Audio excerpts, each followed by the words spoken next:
Hello students, आज हम start करेंगे अकाउंट्स में कॉम्प्रिहेंसिव इलस्ट्रेशन। उसमें इलस्ट्रेशन नंबर 11 देखेंगे। Record the following transactions in the journal of Shri Omkar traders. किसके बुक्स में लिखने हैं? General entry of Shri Omkar traders. ठीक है। कौन सा ईयर है? 2014। Month, year and month common है सभी के लिए। फर्स्ट डेट को क्या ट्रांजैक्शन है, उसकी एंट्री क्या लगाएंगे वो देखेंगे। बिजनेस की शुरुआत की है। अ business is commenced with introduction of cash of ₹40,000। ठीक है। कैश लाए 40,000 का। फर्नीचर कितने का लाए? 10,000 का। स्टॉक कितने का लाए? 8,000 का। और लोन ले मतलब वो भी कैश ही आएगा हमारे पास, 20,000 का। ठीक है। तो उसकी एंट्री क्या लगाएंगे वो देख लेते हैं। पहले यहाँ पे अंडरलाइन कर देते हैं। कैश कितना लाया? 40,000। फर्नीचर कितना लाया? 10,000। स्टॉक 8,000 और लोन कितनी ली? 20,000। ठीक है।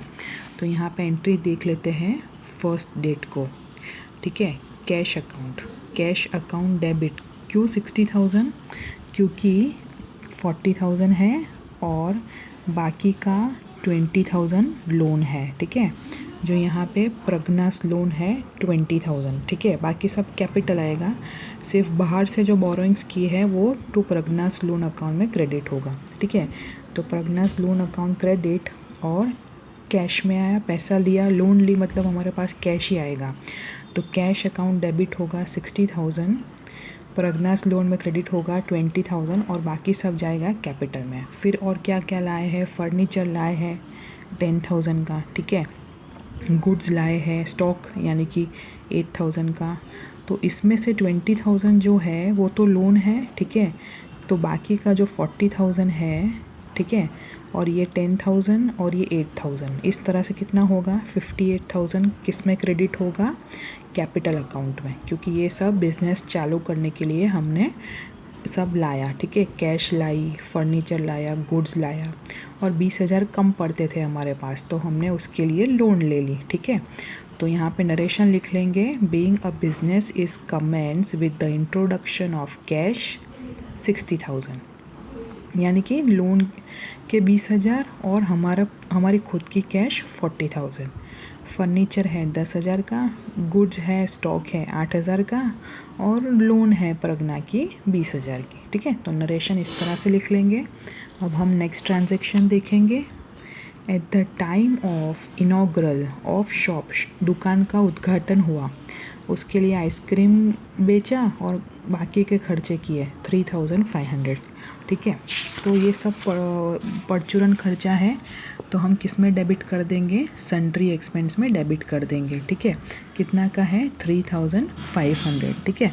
तो being 3,000 is paid for ice cream. ठीक है। कितना खर्चा हुआ? 3,500। यहाँ पे गलत लिखा हुआ है, 3,500 आएगा, ये सुधार लेना अपने टेक्स्ट बुक में। So being ₹3,500 paid for ice cream and other expenses for inauguration of shop. ठीक है। तो सेकेंड डेट को ये वाला ट्रांजैक्शन भी कंप्लीट हुआ।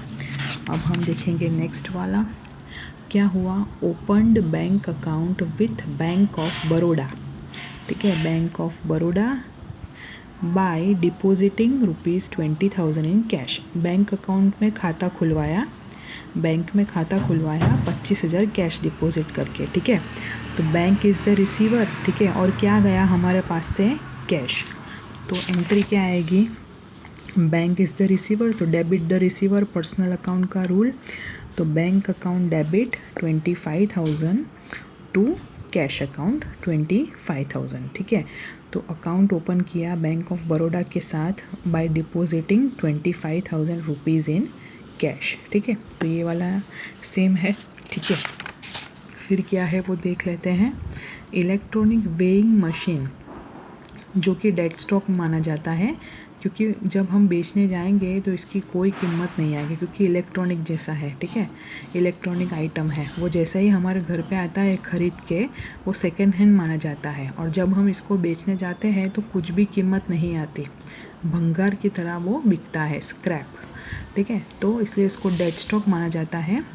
और कितना का ख़रीदा है, 4000 रुपये दे के ख़रीदा है, मतलब कैश में दिया, कुछ लिखा नहीं है इसलिए। तो dead stock account debit 4000 to cash account 4000 तो being electronic weighing machine of ₹4000 purchased, ठीक है। फिर क्या है, 5th डेट को मशीन परचेज़ की है नौकार ट्रेडर्स के पास, ठीक है। मतलब क्रेडिट पे लिया और मशीन के इंस्टॉलेशन चार्जेस पे किए 500 रुपये के। हम कोई भी वॉशिंग मशीन लेते हैं या फिर कोई और मशीन लेते हैं तो वहाँ से कोई आदमी हमारे घर पे आता है ताकि वो अच्छी तरह से इंस्टॉल कर पाए, उसका फिटिंग वगैरह कर पाए। तो उसके 500 रुपये हमने चुकाए और 5000 का मशीन आया। तो उसकी एंट्री क्या आएगी, एक तो मशीन आएगा, मशीन में ही आएगा क्योंकि इनिशियल एक्सपेंस है। तो मशीन में हम कितना लगाएंगे, 5500। क्यों, क्योंकि 5000 मशीन का खर्चा है और बाकी का 500 रुपये का फिटिंग का खर्चा है, ठीक है। तो नौका ट्रेडर्स को कितना देना बाकी है, 5000 का। ऐसा बोला नहीं है कि कैश में परचेज़ किया है, सिर्फ उसके जो इंस्टॉलेशन चार्जेस हैं ना वो कैश में दिए हैं, ठीक है। तो टू कैश अकाउंट कितना आएगा, 500 रुपये, और नौका ट्रेडर्स को चुकाना बाकी रहेगा 5000 रुपये, जो कि हम फ्यूचर में चुकाएंगे। क्रेडिट पे परचेज़ किया है मशीनरी इस वजह से, ठीक है।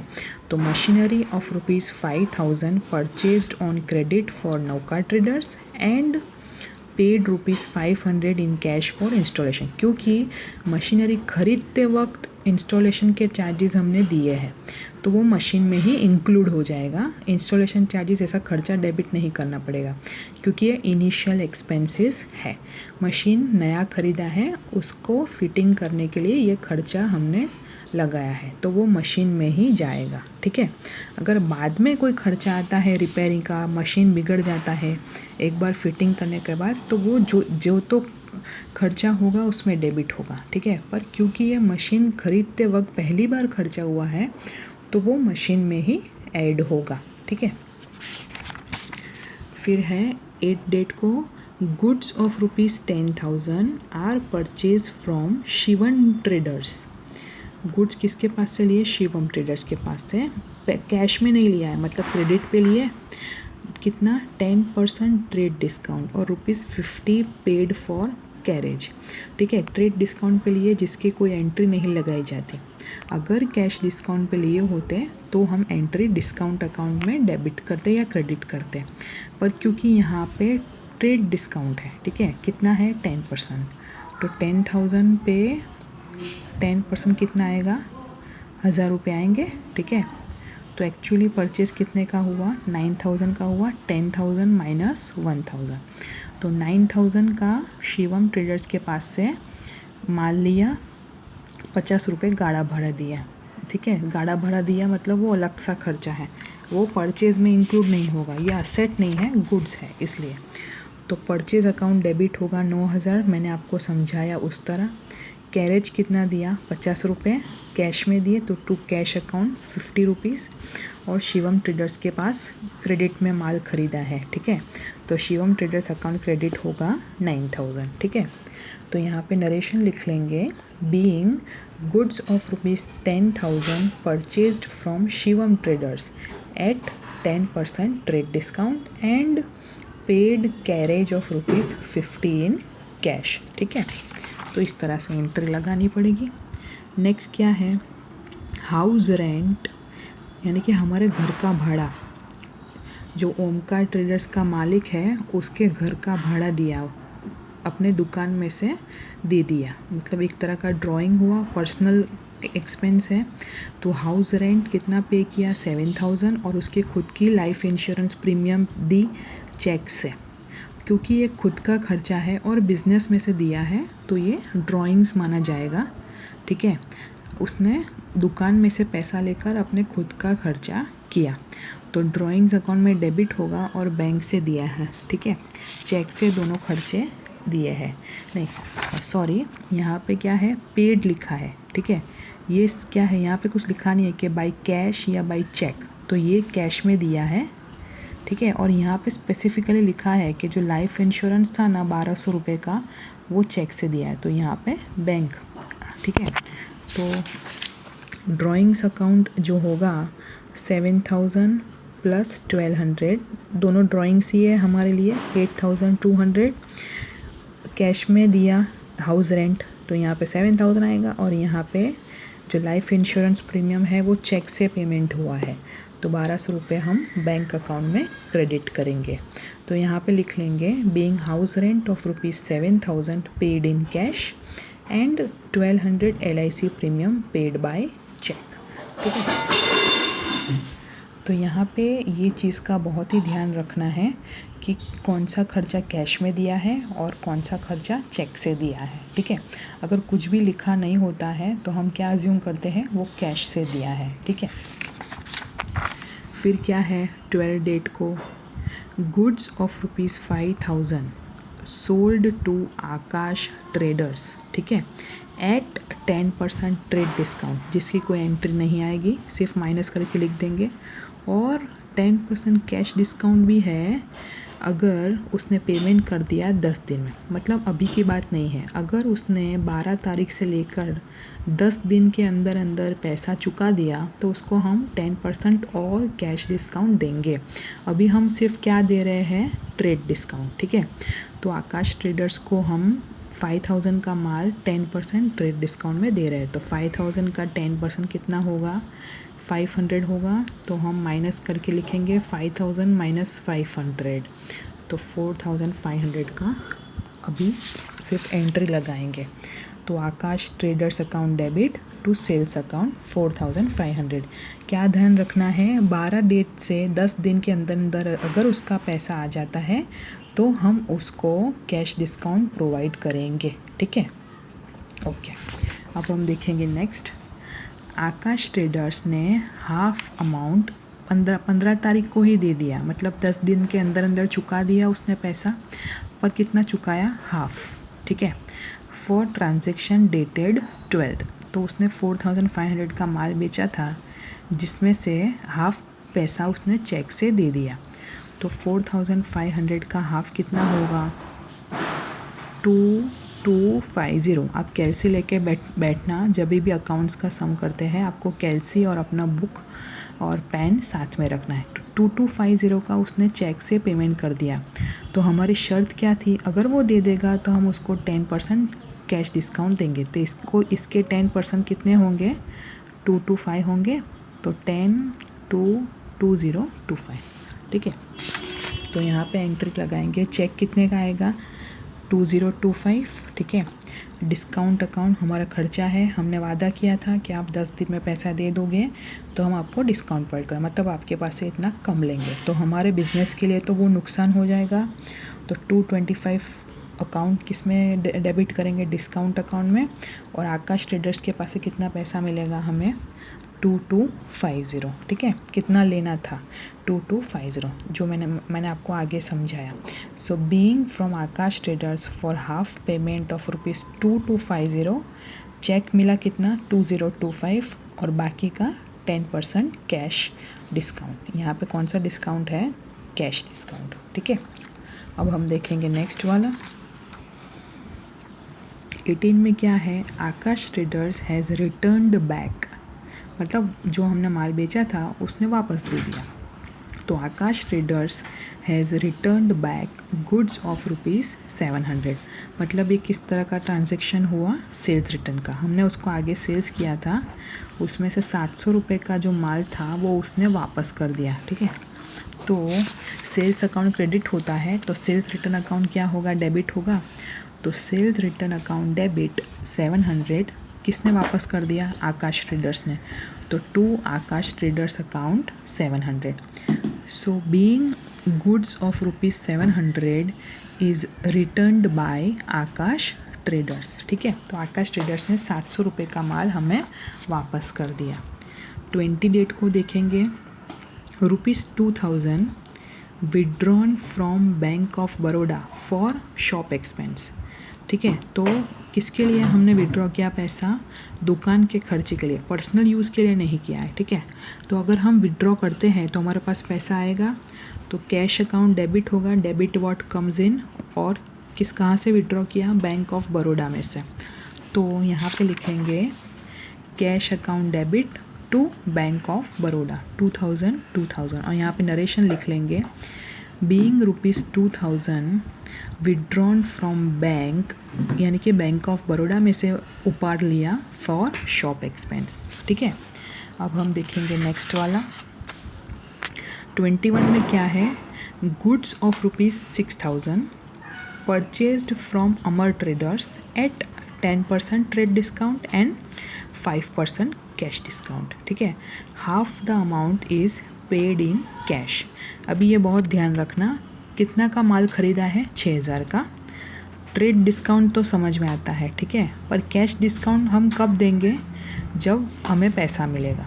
ठीक है, तो 6000 के पहले तो 10% डिडक्ट कर लेंगे, वो तो अलाउ होगा। ठीक है, तो 600 रुपये आएगा, तो 6000 माइनस 600 मतलब कितना आएगा, 5400। ठीक है, तो हम एंट्री लगा देंगे पहले, परचेज अकाउंट डेबिट 5400। इतना समझ में आया। ठीक है, अभी इसका जो हाफ अमाउंट है उसने वो कैश में दे दिया, तो हाफ अमाउंट कैसे कैलकुलेट करेंगे,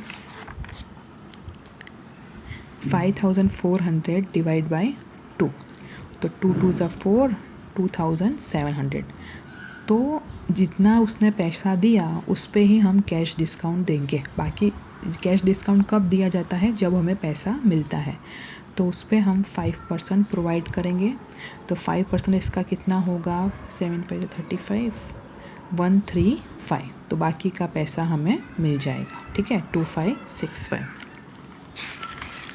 तो यहाँ पे कैश कितना आएगा, 2565, डिस्काउंट कितना आएगा, 135, और बाकी का हमने बाकी रखा है अमर ट्रेडर्स के पास से, तो 2700 हाफ। ये हाफ है और इन दोनों का मिला के हाफ है। ठीक है, तो ये ट्रांजैक्शन हाफ कैश दे दिया और हाफ फ्यूचर में देंगे। ठीक है, तो being goods of ₹6000 purchased from Amar traders at 10% trade discount and 5% cash discount, क्योंकि हमने इस केस में परचेज़ किया है तो हमें डिस्काउंट मिलेगा, तो हमारा फ़ायदा होगा, हमारा बेनिफिट होगा, इसलिए यहाँ पे डिस्काउंट अकाउंट जो है वो क्रेडिट किया, हाफ अमाउंट जो कैश में पे कर। ठीक है, अब हम देखेंगे नेक्स्ट वाला, goods worth of ₹500 is donated to Mahila Vikas गृह। डोनेशन दिया, तो डोनेशन एक्सपेंस में आएगा, तो डोनेशन अकाउंट डेबिट, गुड्स दिया है, पैसा नहीं दिया है, तो परचेज अकाउंट हम कम कर देंगे, तो डोनेशन अकाउंट डेबिट 500। ये बहुत ध्यान रखना, अगर हमने कैश दिया है तो कैश क्रेडिट होता है, अगर हमने गुड्स दिया है डोनेशन में तो परचेज अकाउंट क्रेडिट होगा। तो 500 और 500। ठीक है, फिर क्या है, goods of ₹150 is distributed as free sample. Free sample है, ठीक है, तो फ्री सैम्पल है, कितना है, 150 रुपीज़ का। ठीक है, फ्री सैम्पल है मतलब क्या कि एडवर्टीज़मेंट खर्चा करने के लिए एडवर्टीज़मेंट की तरह दिया। ठीक है, तो जिसका कोई पैसा मिलने वाला नहीं है। ठीक है, तो एडवर्टीज़मेंट एक्सपेंस अकाउंट डेबिट, यहाँ पे 150 है, ये गलत लिखा है आपके टेक्स्ट बुक में, देखो यहाँ पे 150 लिखा है, गुड्स ऑफ ₹150। ठीक है, तो एडवर्टीज़मेंट करने के लिए हमने फ्री सैम्पल दिया, आपको पता है ना फ्री सैम्पल क्यों देते हैं, ताकि प्रोडक्ट की एडवर्टीज़मेंट हम कर पाएँ। तो एडवर्टीज़मेंट एक्सपेंस अकाउंट डेबिट 150 और गुड्स दिया है, तो जैसे यहाँ पे परचेज अकाउंट क्रेडिट होगा वैसे ही यहाँ पे भी परचेज अकाउंट क्रेडिट होगा। तो being goods of ₹150 issued distribution for free sample, तो 150। ठीक है, फिर क्या है 26 में, order is issued to Vikas agency for goods of ₹3000। Order दिया है, सिर्फ कोई सेल या परचेज़ का ट्रांजैक्शन हुआ नहीं है, तो यहाँ पे हम क्या लिख देंगे, straight forward non economic transaction. ठीक है, फिर देखते हैं 28 वाला, the business owner has withdrawn goods of ₹2000। ठीक है, अपने घर के लिए उसने गुड्स विड्रॉ किए बिज़नेस में से, और ट्यूशन फ़ीस भरी अपने बच्चे की 800 रुपये बिज़नेस में से। तो मतलब ये ड्राइंग्स हुआ, उसका पर्सनल खर्चा है वो उसने बिज़नेस में से लिया। ठीक है, तो हम यहाँ पे ड्राइंग्स है, तो ड्राइंग्स अकाउंट डेबिट कर देंगे 2800। क्या लिया है? गुड्स, तो परचेज अकाउंट क्रेडिट करेंगे और ट्यूशन फीस कैश में दी है, तो यहाँ पे 2000 क्रेडिट होगा और यहाँ पे 800 क्रेडिट होगा। ठीक है, तो drawings account debit 2800 to purchase account और टू कैश अकाउंट। तो यहाँ पे हम सीधा सीधा लिख देंगे being goods of ₹2000 and cash ₹800 withdrawn for personal use. ठीक है, फिर क्या है? Interest of 3 months paid on 8% loan of Pragya. हमने 20,000 का लोन दिया था, महीना ख़त्म होने आया, मतलब हर महीने का इंटरेस्ट आएगा। हमने कितने महीने का दे दिया? 3 महीने का। कितनी लोन ली थी? 20,000 की लोन ली थी। ठीक है, उस पर 8% इंटरेस्ट है, वो कितना है? 1 साल का होगा। ठीक है, तो 1600 रुपये है, वो कितने महीने का इंटरेस्ट आएगा? 12 months का। पर यहाँ पे हमने कितना दिया है? 3 months का ही दिया है, तो 12 महीने का 1600 रुपये, तो 3 महीने का कितना? ठीक है, आप कैलकुलेट करोगे 400 रुपये आएगा। ठीक है, क्योंकि पूरे साल भर का इंटरेस्ट कितना आएगा? 1600 रुपये, 20,000 के 8%, तो मैंने सिर्फ 3 महीने का ही चुकाया है, तो यहाँ पे 400 रुपये ही एक्सपेंस हुआ है। तो interest on loan account debit, खर्चा हुआ 400 का और 2 कैश में दिया। ठीक है, तो 8 कैश में 400। तो यहाँ पे लिख लेंगे being 8% interest for 3 months on loan of ₹20,000 of Pragya is paid. ठीक है, तो 8% इंटरेस्ट मैंने चुका दिया। ठीक है, तो यहाँ पे हमारा इलस्ट्रेशन नंबर जो 11 है वो कंप्लीट होता है। उसका एक्सप्लेनेशन दिया है, ब्रीफ एक्सप्लेनेशन। ठीक है, आप एक बार पढ़ लेना और ये इलस्ट्रेशन गो थ्रू कर लेना, और अगर इसमें कुछ भी समझ में नहीं आता है तो आप मुझे पूछ सकते हो। ओके,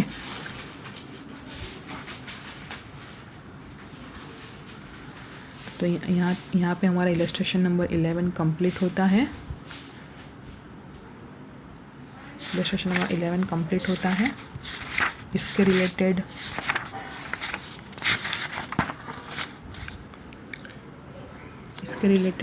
ये जो है ना, whether the statements are true and false, उसमें ये वाला एक रह गया है, वो कंप्लीट कर देना। House rent and shop rent both are business expenses. बाकी तो सब हो गया है, और आपको ये वाला इलस्ट्रेशन क्वेश्चन नंबर 13 सॉल्व करना है। इसके जैसा ही है, अगर आप ये सॉल्व करोगे तो आपको पता चलेगा कि आपको कितना समझ में आया है। ठीक है, और बस इतना करना। ये वाला तो ठीक है, क्वेश्चन नंबर 14 नहीं, क्वेश्चन नंबर 13 सिर्फ कर लेना।